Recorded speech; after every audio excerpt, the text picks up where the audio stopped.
시편 50편 1절에서 5절 구약 838면에 있는 하나님의 말씀입니다.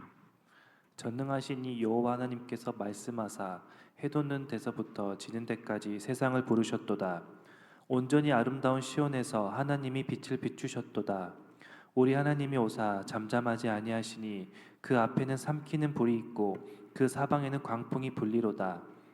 하나님이 자기의 백성을 판결하시려고 위 하늘과 아래 땅에 선포하여 이르시되 나의 성도들을 내 앞에 모으라.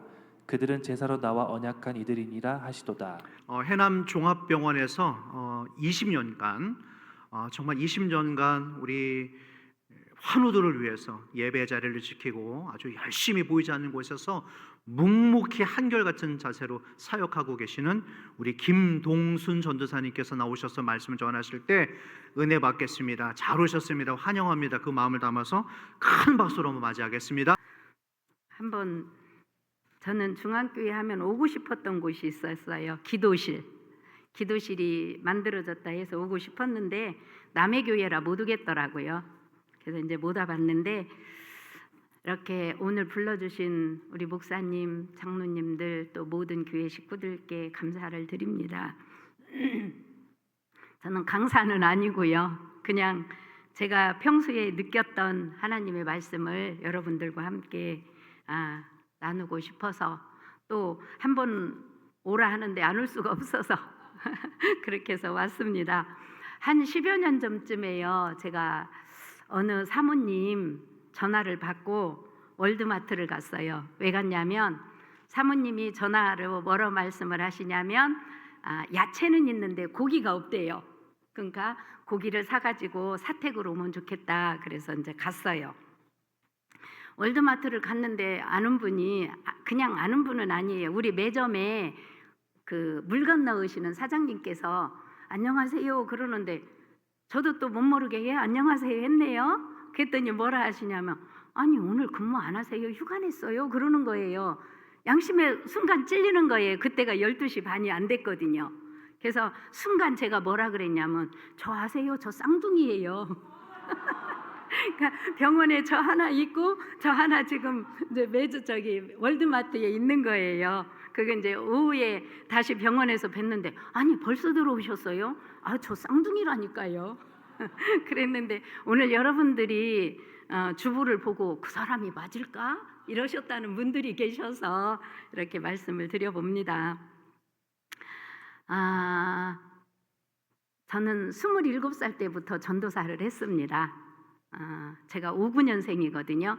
근데 59년생을 좋아해요. 왜 그러냐면 여기는 조금 이렇게 귀엽고 예쁘고 이러면은 엄매 이러시죠. 근데 보통 표준 말로는 오구 이러시거든요. 그래서 제가 조금 부족하고 못하더라도 보시는 분들이 59년생이니까 오구 해주시라고. 그래서 제가 59년생인 것을 좋아합니다. 제가 오늘 귀한 말씀을 들고 이곳에 왔는데요. 제가 좋아하는 평소에 말씀이 우리 5절에 있는 말씀이에요. 근데 원고가 어디 갔죠? 이렇게 실수하면 뭐라고 해주신다고요? 오구 그래도 봐줄만 하다. 그래서 이제 목사님 전화를 받고 무슨 말씀을 나눌까 하다가 제가 평소에 좋아하는 말씀이기에 이걸로 한번 은혜를 나누어 봤으면 좋겠다. 뭐 훌륭하신 목사님들처럼 저는 그렇게 설교를 못합니다. 그냥 제가 생활에서 느껴지는 그러한 것들을 가지고 말씀을 나누어 보려고 합니다. 부르신 곳에서 나는 예배하네. 아는 거죠? 예, 찬송 가사에 있는 건데 그 찬송이 참 마음에 들었어요. 평소에 그 가사가. 그래서 그러면은 이 말씀을 그렇게 제목을 잡아보자 해서 이 본문 말씀을 가지고 이 제목을 잡아보았습니다. 이 시를 누가 지었다고 했죠? 누가요? 네, 아삽이. 그 옆에 써 있잖아요. 시편 50 있고. 그랬는데 이 아삽은 어떤 사람이냐면 다윗과 솔로몬 시대에 그 성가대를 지휘했던 분. 요즘으로 말하면 성가 대장 정도. 그런 되는 분입니다. 근데 이분을 다윗 왕은 이용을 해서 많은 찬송을 부르게 했어요. 우리가 아는 대로 다윗이 막 이렇게 옷이 벗겨지는 것도 모르고 춤을 추었다 하는 그런 말씀이 있잖아요. 근데 거기서도 그때도 이 다윗 왕이 아삽을 시켜서 찬송을 부르게 하고, 다윗은 뭐 했어요? 춤을 추었어요. 무엇도 모르고, 옷이 내려가는 것도 모르고 그렇게 춤을 추었는데 악기도 다룰 줄 아는 그런 분이었고, 또 그때 당시는 성가대가 288명이었다. 그렇게 성경은 기록을 하고 있습니다. 그리고 이 아삽이 시편에 지은 시 중에 몇 편이 있냐면 12편이 있어요.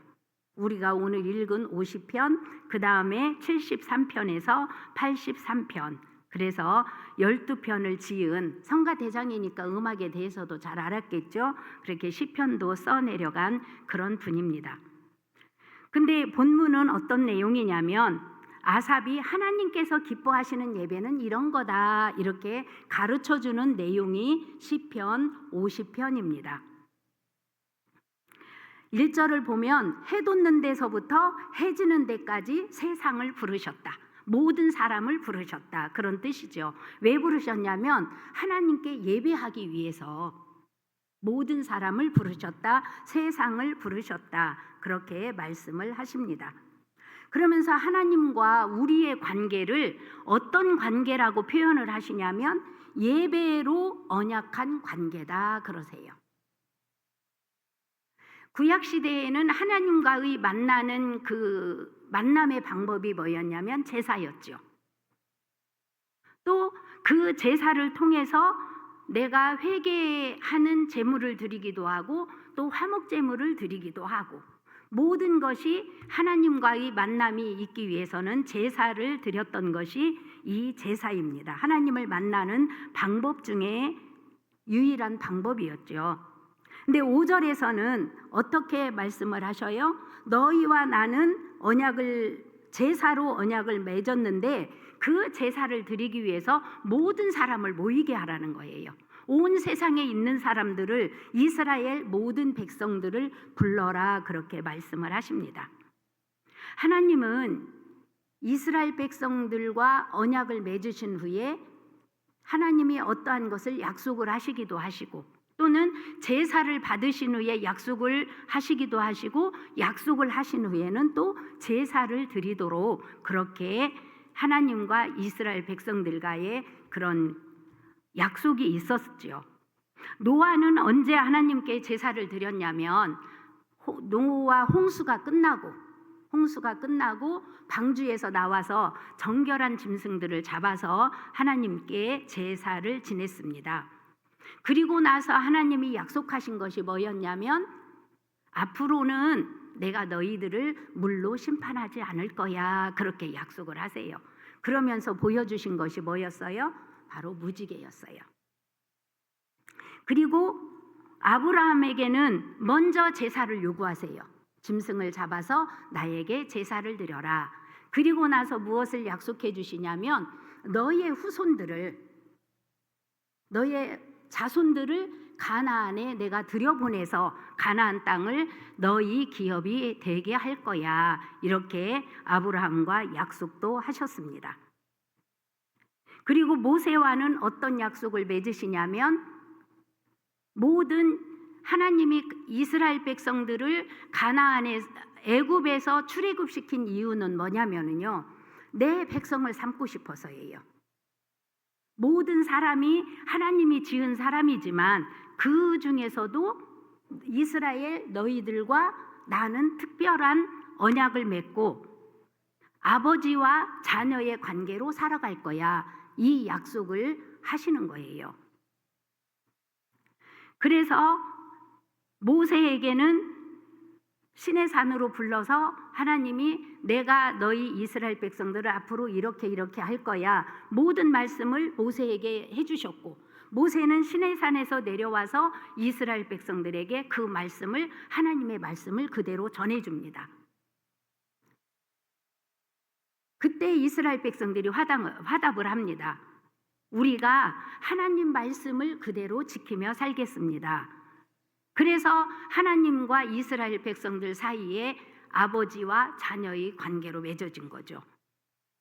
그리고 하나님이 이스라엘 백성들을 향해서 하시는 말씀은 내가 많은 민족이 있는 큰 백성들이 있는 그 나라를 택할 수도 있지만 내가 작은 너희 민족을 택한 것은 모든 일들이 내가 한다라는 것을 너희들이 믿게 하기 위함이야. 그래서 작은 나라 이스라엘 백성들을 하나님의 자녀로 삼으셨다. 특별한 백성으로 삼으셨다. 이렇게 말씀을 해주십니다.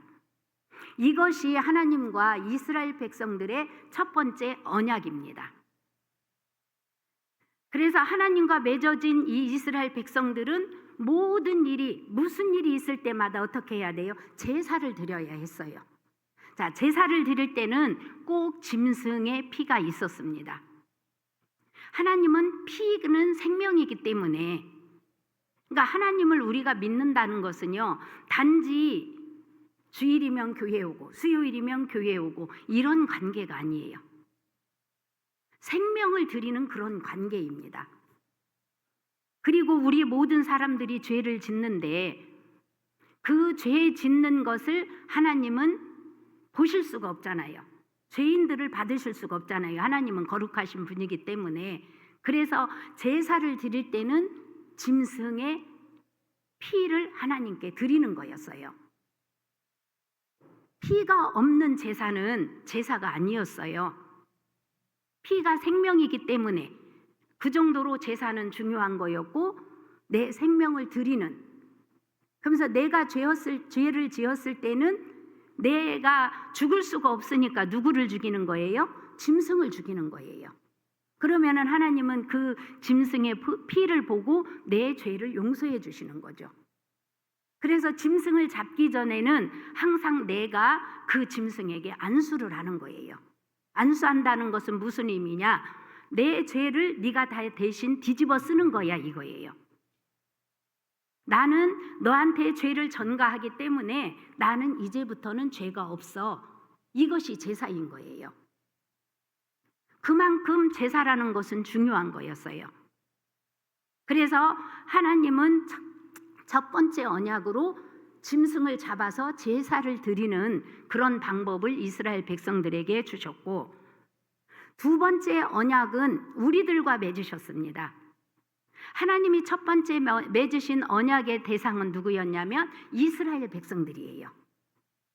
이방인들에게는 그런 제사를 하나님이 요구하시지도 않았어요. 그리고 이방인들은 그런 제사를 드리지도 않았어요. 하나님과 언약의 관계인 이스라엘 백성들만 그런 피의 제사를 드릴 수가 있었는데, 그 제사를 하나님이 이제는 폐하시고 어떤 피로 두 번째 언약을 맺으시냐면 예수님의 피입니다. 그래서 우리들이 교회 와서 예배 드리는 것은 그냥 우리의 힘으로 온 것이 아니라 예수님이 우리를 위해서 십자가에서 피를 흘리셨기 때문에 그 피의 능력으로, 그 피의 힘으로 우리가 하나님 앞에 와서 예배를 드리는 겁니다. 내가 지금 짐승을 잡아서 피는 드리지는 않지만 예수님이 이미 우리들을 위해서 어떻게 하셨어요? 십자가에서 모든 물과 피를 다 쏟으시고 그 예수님을 믿기만 하는 자는 누구에게든지 영생을 얻게 해주시겠다는 약속을 하신 거죠. 그래서 우리의 예배는 그만큼 중요한 예배예요. 귀한 예배예요. 예수님 피가 없이는 드릴 수 없는 예배입니다. 그래서 예수님이 로마서 12장에서 우리에게 요구하시는 제사는 어떤 제사라고 그랬어요? 살아있는 제사예요.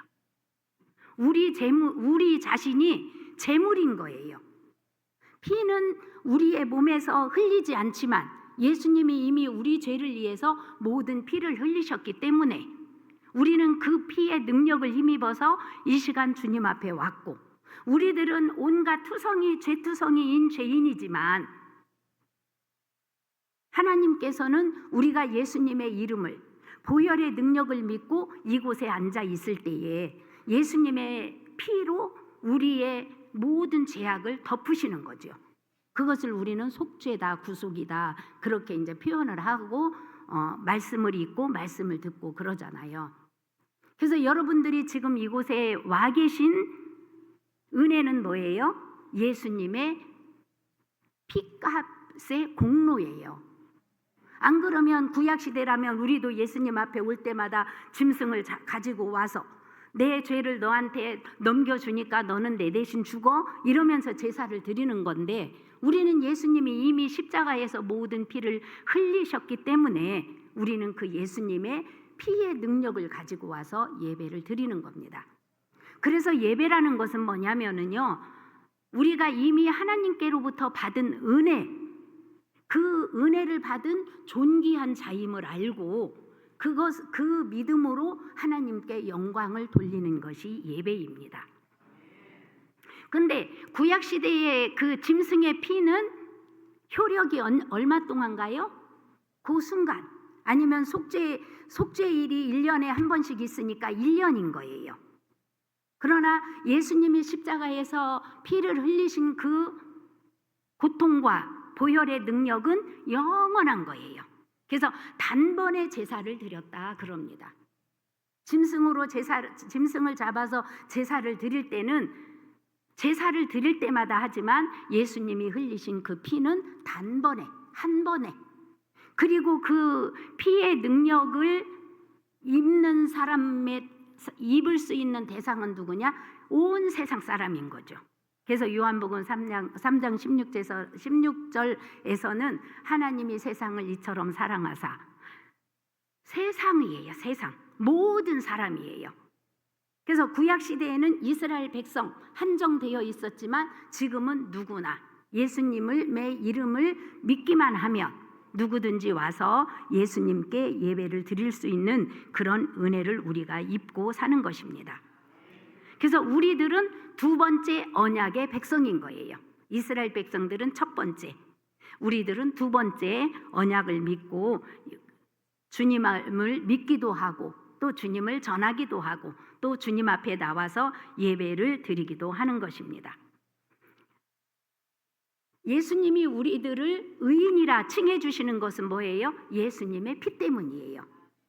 우리의 어떤 학력도, 어떠한 재능도, 어떠한 물질의 힘도, 또 세상의 권세도 아니고 오직 예수님의 피를 믿는 사람, 예수님이 나를 위해서 십자가에서 돌아가신 그것을 믿는 사람은 누구든지 남녀노소 할 것 없이 누구나 와서 예수님께 예배를 드릴 수 있는 겁니다. 우리가 나를 부르신 곳에서 나는 예배하네, 이런 제목을 잡았는데요. 교회에서 드리는 예배를 두 가지로 볼 수가 있겠습니다. 첫째는 우리가 지금처럼 드리는 예배지요. 주일도 있고 새벽에도 있고 수요일도 있고 금요일도 있고 또 이제 특별 사경회나 부흥회나 이런 예배도 있습니다. 그런데 이 예배를 통해서 우리들은 하나님께 찬양을 드리고 기도를 드리고 또 때로는 말씀을 들으면서 찔림을 받고 회개도 하고 또 예배를 통해서 교회 올 때는 지친 모습으로 왔지만 말씀을 들으면서 찬송을 부르면서 기도를 드리면서 우리들은 또 다른 사람으로 바뀌어지는 거죠. 교회 올 때의 그 모습과 예배를 드리고 나갈 때 그 모습은 바뀌어져 있어야 됩니다. 그게 바로 예배를 드린 사람이에요. 그래서 때로는 답답한 마음이 시원함을 얻기도 하고 불안했던 마음이 평화를 얻기도 하고 그것이 예배입니다. 내가 하나님께 받은 은혜를 가지고 영광을 돌려드리는 것이 첫 번째 예배이지만 예배를 통해서 우리들은 그 밖에 너무도 많은 것들을 누리고 살아간다는 것입니다. 그런데 저는 이 예배를 이렇게 교회에서만 드리는 예배로 제한하지 않고 우리가 있는 어느 곳에서든지 예배를 드려야 한다, 그러한 뜻으로 부르신 곳에서 나는 예배하네. 부르신 곳이 어딜까요? 우리들은 보통 부르신 곳, 증인, 그러면 어디를 생각하지요? 선교지. 내가 어딘가 외국에 가서 아무도 없는 곳에 주님만 의지하고 가서 하나님을 알지 못하는 사람들에게 복음을 전하는 것, 그것이 그곳인 줄 알고 있어요. 그런데 그곳이라는 것은 여러분들이 계신 그곳이에요. 여러분들이 하나님이 있게 하신 그곳이에요. 여러분들이 살고 있는 그곳, 여러분들이 직장 생활하는 그곳에서 우리는 예배를 드려야 한다는 것입니다. 제가 왜 5절 말씀을 좋아하냐면요, 하나님은 우리와 예를 들어서 네가 세상에서 권력을 가지고 있어야 나는 너와 관계를 맺을 거야. 아니면 네가 돈이 많아야 너와 언약의 자녀로 삼고 나는 너의 아버지가 돼줄 거야. 그런 것이 아니잖아요. 단지 무엇으로 언약을 맺으셨어요? 예배로. 그러니까 구약 시대에는 제사로 표현을 하지만 신약 시대에 와서는 그 단어가 예배로 바뀌었잖아요. 그래서 하나님은 우리에게 다른 것을 원하시는 게 아니에요. 무엇 하기를 원하셔요? 예배하기를 원하세요. 예배 드리기를 원하세요. 그래서 저는 이 예배를 잘 드리려고 예배에 집중을 하는 편입니다. 왜 그러냐면요, 내가 예배를 잘못 드리면 하나님과 이 관계가 깨질 것 같은 거예요. 하나님이 다른 것으로 나를 자녀 삼으신 것이 아닌데 오직 예배를 받기 위해서 나를 택하셨다 하시는데 내가 예배를 못 드리면 어떡하지? 그래서 예배 시간에 졸고 나면, 졸 때도 있어요. 저도 피곤하면 예배 시간에 졸고 나면 막 화가 나요. 이게 도대체 내가 뭐 한 거야 지금. 그래서 졸리면 일어나서 예배를 드릴 때도 있어요. 근데 우리는 대부분 내가 교회 와서 앉아 있으면 그것이 예배를 다 드린 것처럼 그렇게 착각할 때가 있다는 것입니다.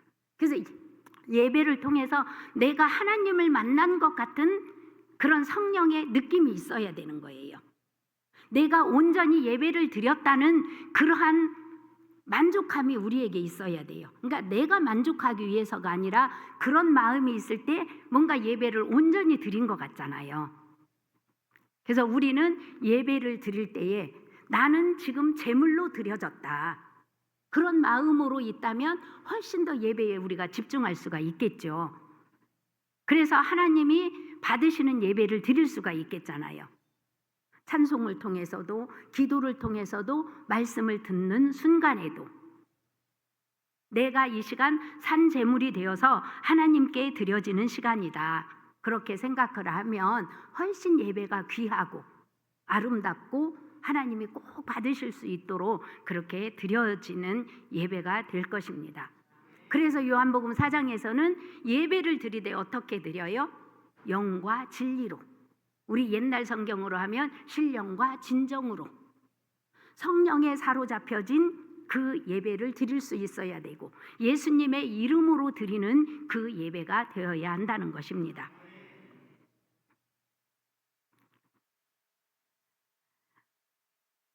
오늘은 이렇게 말씀을 나눠보려고 합니다. 부르신 곳, 내가 있는 곳에서 예배는 어떻게 하는 것이 그런 예배가 되어질까? 히브리서 13장 15절에 보면은요, 항상 찬송의 제사를 드리자 그럽니다. 찬송이 제사라는 거예요. 여러분들이 있는 곳에서는 우리가 늘 아까도 쉬지 말고 기도하자 구호를 했지만은요, 우리가 어떻게 쉬지 않고 기도를 할 수가 있겠어요? 그럴 수가 없잖아요. 어떻게 늘 찬송을 할 수가 있겠어요? 그럴 수가 없겠잖아요. 그러면 내가 있는 곳에서 그렇게 찬송을 드린다는 거죠. 직장에서는 찬송 부르기가 어렵지만 여러분들의 가정에서는 또 혼자 길을 갈 때, 운전을 할 때, 이때는 얼마든지 찬송을 할 수가 있잖아요. 그래서 우리가 찬송을 한다는 것은 뭐냐? 내 입술의 열매를 하나님께 드린다는 거예요. 그래서 우리가 찬송을 할 수만 있으면 어디서든지 그렇게 찬송을 드리는 생활이 내가 있는 곳에서, 나를 있게 하신 곳에서, 하나님이 나를 보내신 곳에서 예배를 드리는 그런 생활이 된다라고 설명을 해볼 수가 있겠습니다. 또 기도도 마찬가지죠. 기도도 하나님이 우리에게 주신 영적인 호흡이라고 우리들은 알고 있어요. 어제 어떤 분이 그런 말씀을 하세요. 너무 추워서 숨도 못 쉬겠다 그래요. 그래서 그러니까 감사하세요. 숨 쉬는 거 하나님이 돈 달라고 안 하시잖아요. 그랬더니 웃어요. 교회는 안 다니시는 분 같은데 그만큼 우리에게 공기가 중요하고 호흡이 필요하듯이 기도라는 것은 꼭 있어야 된다는 거죠. 기도는 근데 오히려 찬송보다 쉽지 않나요? 얼마든지 속으로 해도 되니까 순간순간. 그래서 하나님은 우리들에게 모든 사람을 위해서 기도해라 그렇게 말씀을 하세요. 나만을 위해서 기도하는 것이 아니라 내 가족만을 위해서 기도하는 것이 아니라 우리 교회만을 위해서 기도하는 것이 아니라 모든 사람을 위해서, 높은 사람들을 위해서 기도하는 것은 나라가 평안해야 내가 평안할 수 있으니까. 또 여러분들의 직장의 상사들을 위해서 기도하는 것은 그분이 마음이 평안해야 내가 평안하거든요. 그분들이 짜증내면 괜히 불편하잖아요. 그러니까 나보다도 위에 계신 분들을 위해서, 또 나보다 연약한 분들을 위해서도 우리는 늘 기도를 해야 되는 것입니다. 야고보서 5장 13절 14절은 고난 당하는 자, 병든 자를 위해서도 기도해라 그렇게 말씀을 하십니다. 우리들이 아픈 사람을 보면 대신 아파줄 수가 없잖아요. 슬픈 사람들을 보면 대신 슬퍼해 줄 수가 없잖아요. 좀 이제 슬픔은 느끼지만 그 사람 입장에서 똑같은 슬픔을, 똑같은 아픔을 느낄 수는 없어요. 우리가 암에 걸린 분 앞에서 나는 감기로 아파 그러면 이분은 나보다 더 아프니까 나는 안 아픈가요? 아니에요. 암에 걸린 분은 암에 걸린 분대로, 다리가 골절된 분은 그분대로, 그냥 잠깐 감기가 왔더라도 그 감기는 감기대로 또 괴로워요. 그런데 그때 우리가 뭐 할 수가 있어요? 대신 아파줄 수는 없지만 대신 기도는 해줄 수가 있어요. 그래서 하나님은 우리들에게 내가 사는 삶 속에서 누군가를 위해서 기도하는 것은 내가 불러진 그곳에서, 내가 있는 그곳에서 하나님께 예배하는 거다 그렇게 말씀을 하시는 겁니다. 또 하나는 감사죠. 감사. 오늘 50장 23절 보면 감사로 제사를 드리는 자가 나를 영화롭게 한다 이렇게 말씀을 하십니다. 하나님은 감사를 참 좋아하세요. 좋은 일 있을 때, 기쁜 일 있을 때, 나에게 모든 것이 만족할 때 감사하는 누구나 할 수가 있습니다. 그런데 그렇지 않을 때 감사하는 것, 이거는 하나님의 주권을 인정하는 거예요. 내가 이런 어려운 형편이지만 하나님이 이곳에서 나에게 깨닫게 하는 것이 있고, 또 내가 감사를 하면 하나님은 더 큰 영광을 받으실 것입니다 하면서 감사를 하면 하나님은 우리가 평안할 때, 좋을 때 하는 감사보다도 훨씬 더 좋아하시고 기뻐하시는 것입니다. 여러분들이 많이 들어보신 그런 기도일 거예요. 스펄전 목사님이 그런 표현을 하시잖아요. 감사에 대해서 별빛을 보고 감사를 하면 무엇을 주시고요? 달빛을 주시고요. 이제 힌트 드렸어요. 그럼 달빛을 보고 감사를 하면은요, 당연히 햇빛을 주시겠죠. 좀 더 크니까, 강하니까. 그리고 햇빛을 보고 감사를 하면 뭘 주세요? 햇빛도 달빛도 필요 없는 영원한 빛을 주신대요. 그래서 우리가 조그만 것에 감사를 하고 나면 더 큰 감사를 드릴 수가 있는 겁니다. 그러니까 내가 어렵지만 힘들지만 그 상황 속에서 감사를 드리는 거예요. 그러면 그것이 내가 있는 곳에서, 내가 살아가는 삶 속에서 주님이 나를 그곳에 세우셨으니까 그곳에서 나는 하나님께 예배를 드리는 생활이 이어지는 것입니다. 또 위로가 하나님은 우리의 삶 속에서 예배다 그렇게 말씀을 하십니다. 하나님이 때로 우리에게 어려움을 주시는 이유는 그거라고 하세요. 하나님이 우리를 위로해 주기 위해서.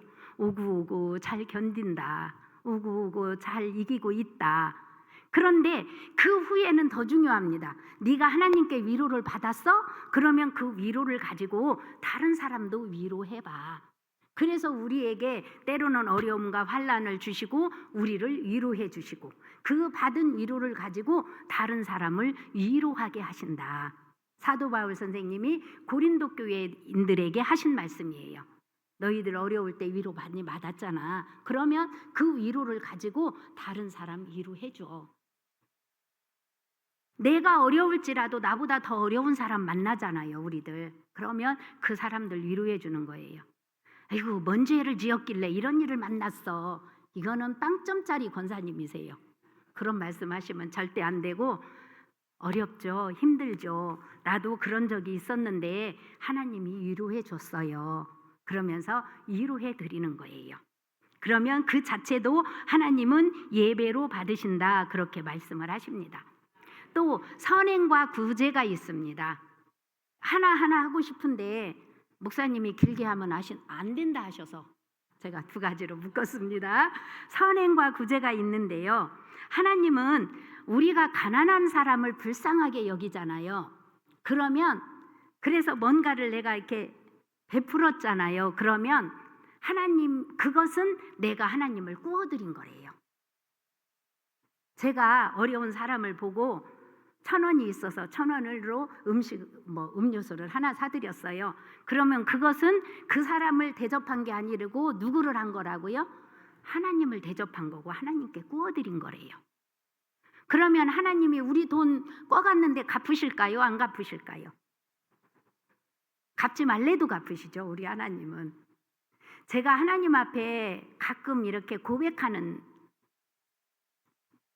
표현이 있어요. 저는 푼돈으로 심고 하나님은 목돈으로 주시더라. 이게 하나님 법칙입니다.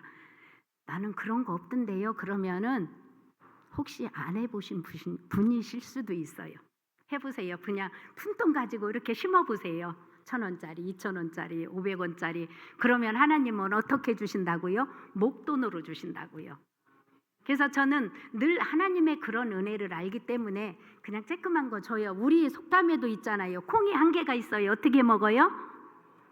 반쪽으로 나눠 먹어요. 반 있으면요, 혼자 다 먹으면 되잖아요. 그 속담은 없으니까. 근데 그것도 또 나눠 먹으면 그것이 하나님 앞에는 구제가 되고 선행이 된다는 거예요. 그래서 예수님은 뭐라고 말씀하시냐면, 작은 자에게 뭘 한 그릇 주면은요, 냉수 한 그릇. 그것도 하나님은 기억을 하신대요.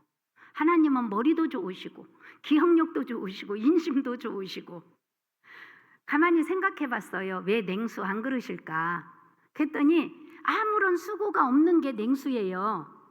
보리차 끓이려면 가스도 들어야 되고 수고를 하는데, 냉수는 지금이니까 수도지만 우리 그 권사님들이나 이렇게 옛날에는 뭐였어요? 우물가에 냉수가 물이잖아요. 그냥. 그러면은 그냥 누구라도 만나면 물 한 그릇 드세요, 이런 것조차도 하나님은 기억을 하신다는 거예요. 훌륭한 사람, 높은 사람에게 하는 것이 아니라 누구에게요? 작은 자에게. 그리고 또 하나님은 은밀히 구제하면 그것도 다 보고 계시대요. 나는 남 모르게 한다고 했는데, 요즘에는 우리 성경에는 뭐 오른손이 하는 거 왼손이 모르게 말하지만 요즘에는 다 알게 하라 하더라고요. 왼손이 했으면 오른손도 알게 하고 남도 알게 하고. 근데 하나님이 원하시는 건 은밀히 하는 것을 더 좋아하신다는 거예요. 그러면서 다 갚아 주신다는 것입니다. 그 다음에 나눔과 섬김도 하나님이 우리가 드리는 예배로 인정을 하시는 거예요.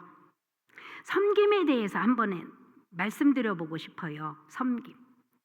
우리나라가 서로 섬기는 일을 잘한다면 얼마나 아름다운 나라가 될까, 그런 생각을 해봐요. 그런데 기업인들은 자기의 이익만을 취하려고 하다 보니까 직원들에게 돌려주는 게 적어요.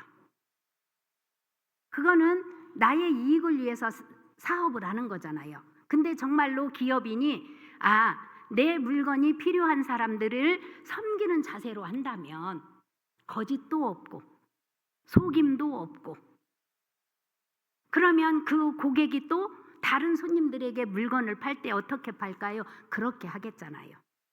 또 학교 선생님들, 우리 부모님들은 배워서 남 주냐, 공부해라 이러셨잖아요. 근데 공부도 사실은 남에게 주는 거예요.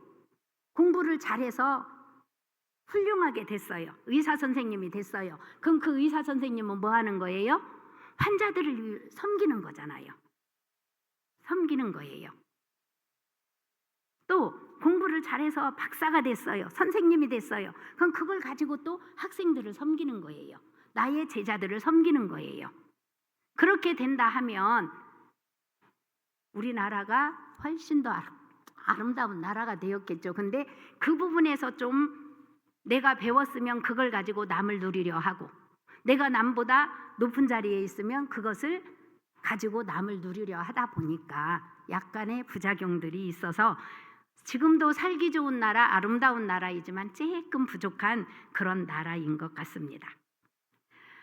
참 우리 하나님이요, 성경을 읽다가 저는 기가 막힌 말씀을 발견했어요. 여러분들이 이미 발견하셨을 수도 있는데 저는 최근에 발견했어요.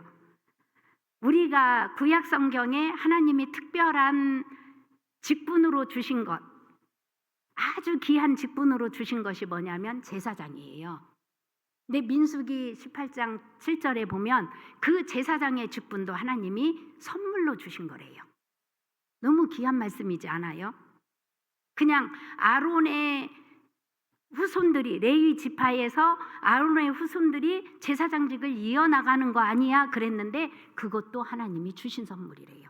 그러면 이 세상에 어떤 것도 하나님이 주신 선물이 아니다라고 말할 수 있는 게 없겠잖아요. 여러분들이 교회에서 받은 직분도 그렇고 세상에서 가지고 있는 직분도 그렇고 모두 다 하나님이 선물로 주신 거예요. 선물로 받았다는 건 뭐예요? 거저 없이 받은 것이니까 또 어떻게 해야 돼요? 거저 줘야 되죠. 그래서 여러분들이 내 직분이 귀하다. 사회가 되었건 교회가 되었건 내 직분은 높다라는 표현이 좀 우습긴 하지만요. 귀해. 그러면 그 귀한 것 선물로 받았으니까 그것을 가지고 더 많은 사람들을 섬기며 사는 것이 하나님은 예배다 그렇게 말씀을 하십니다. 자, 부르신 곳에서 나는 예배하네. 그 다음에 무슨 가사가 나오죠? 어떤 상황에서도 나는 예배하네. 이렇게 나오죠. 어떤 상황에서도. 이 가사도 너무너무 소중합니다. 어떤 자매 한 분이 암에 걸렸대요. 그것도 30대에. 그래서 수술 날짜를 잡아놨는데 너무너무 불안한 거대요. 그러니까 하나님께 기도를 했대요. 하나님, 저 불안해요. 하나님, 저 두려워요.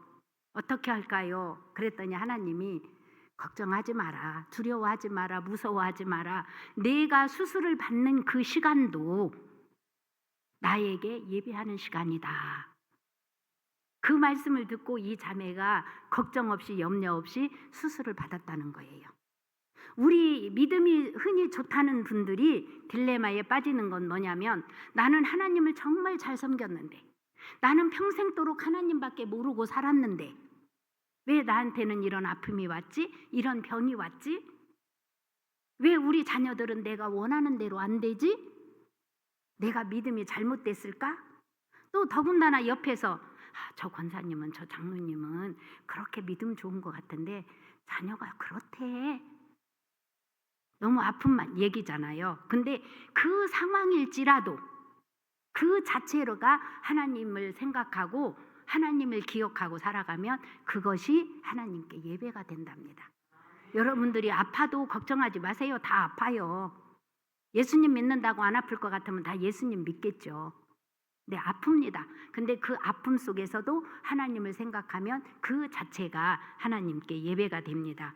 우리가 그렇게 살아가면 어떻게 되냐면요, 예수님의 증인이 된답니다. 사도행전 1장 8절에 너희가 성령을 받으면 온 유대와 사마리아 막 가잖아요.